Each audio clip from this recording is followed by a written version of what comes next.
Matagumpay na naihatid ng Armed Forces of the Philippines at Philippine Coast Guard ang mga supply ng pagkain sa mga tropa ng militar sa BRP Sierra Madre.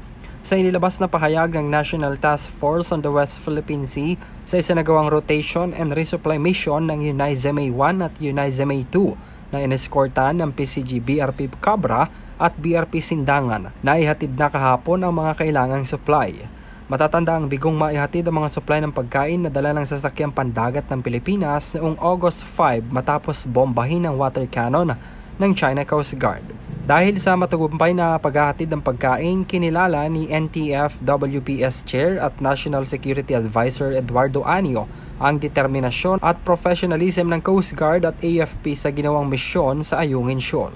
Ang kanila raw ginagawang dedikasyon para maprotektahan at mapangalagaan ang soberanya at karapatan ng bansa na pag-aari ng Pilipinas ay isang malaking bagay para sa mga Pilipino.